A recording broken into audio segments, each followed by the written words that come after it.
من شاگردی که هستم یا نیستم به تو چی ربطی دارد؟ شما یک شخص تکفیری هستید. منظور شما افتاد حکام کشورهای فرمان نشینند. این یک فکری پوچ تو است. توی بیچاره خود. این واقعیت است. این واقعیت. پس بیفرما استادی تو مشایخ تو کی است؟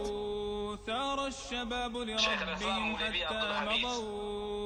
تو که از اهل سنت تعلیم نگرفتی، تو که خودت مذهبت صوفیگی هست، تو چی میشناسی؟ صوفی نیستم. اهل سنت و جماعت باشی. به من یک سوال بده، یک سوال کوتاه رو جواب بده. یک کسی بیاید حرام رو حلال بگوید، حکمش چیست در نزد اهل سنت؟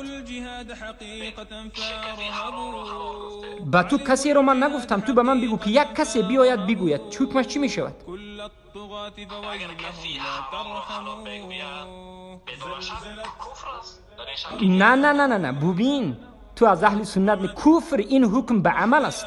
من از انسان پرسیده ایستادم، از توی بیچاره ای که به اهل سنت نسبت میتی خودت رو. به تو سوال است که یک کس وقتی که حرام رو حلال گفت، حلال رو حرام گفت، حکمی همون شخص چی است؟ فرق چی دارد؟ تو از نظر مذهب اهل سنت اگر دعوا داشته باشی که اهل سنتی حرام رو حلال گفت یا که حلال رو حرام گفت، فرق چی دارد؟ اهل سنت چی میگن؟ اگر کسی که دانسته حرام را حلال گفت کافر میشود. پس تو اومدی در اینجا تسجیل کردی که امام علی امیر است، امام علی یک چند حرام را حلال و حلال را حرام گفته، به این چی میگی؟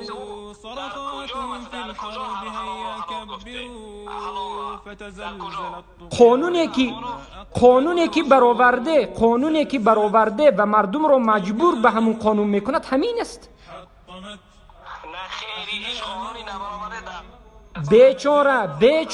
بیچاره تو اصلا بیخبر هستی، اهل سنت هستی. به من بگو که لا اله الا الله، لا اله الا الله، لا اله الا الله، لا اله الا الله، لا اله الا الله چند رکن داره؟ لا اله الا الله محمد نیست غیر از الله تبارک و تعالی. ببین تو معنای لا اله الا الله رو نمیفهمی، برآمدی دوری به من صحبت میکنی. تو اول برو لا اله الا الله رو بفهم. لا اله الا الله چند رکن داره؟ تو اصلا مسلمان رو از کافر جدا کردن نمیتوانی، معنای لا اله الا الله رو نمیدونی.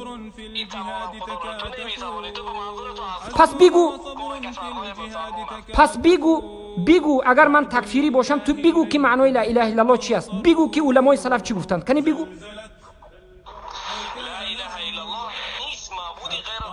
خطا کردی. کی گفته این سخنی تو رو؟ کی گفته سخنی تو خطا است، مخالف اهل سنت است؟ ببین بیچاره، ببین تو اصلا اینجا یک خبری رو ترک کرده ایستادی.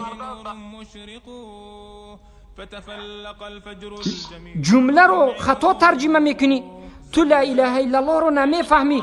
خر به من بگو اگر اهل سنت باشی، اگر ما تکفیری باشیم، بگو که لا اله الا الله چند رکن دارد. بگو. الله اکبر. انا همچنین است.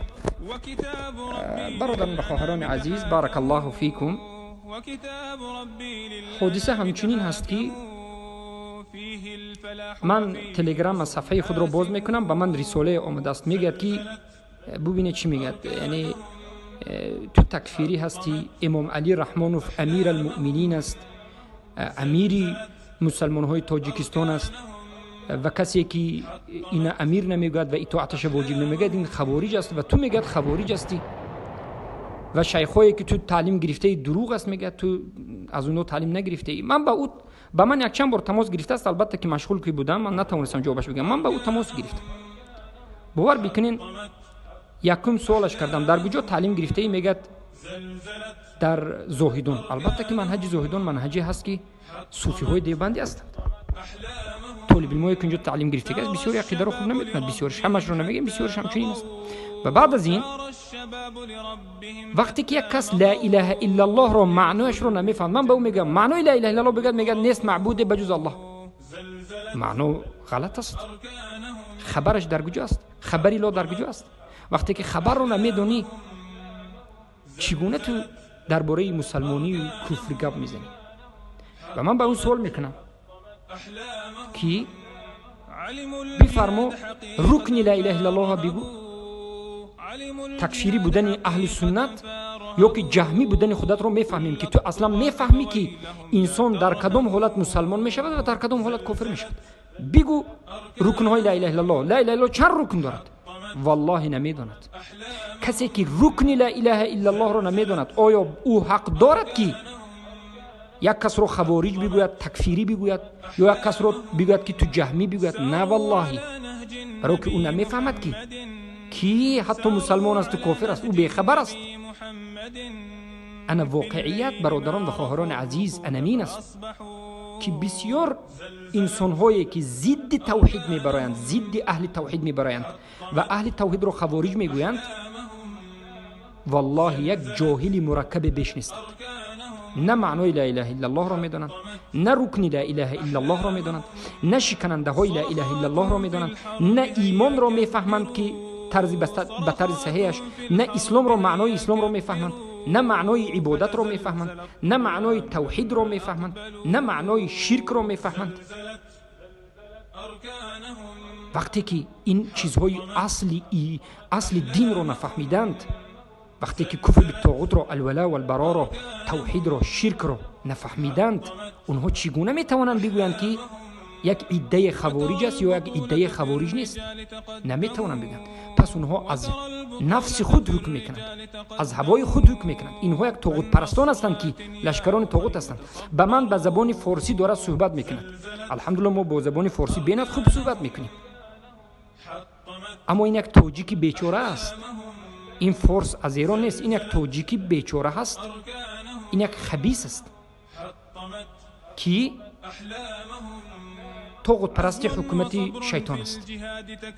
بارک الله فیک. عزم وصبر في الجهاد تكاتفوا، وعد الإله إليكم فلتنصروا. زلزلت أركانهم، حطمت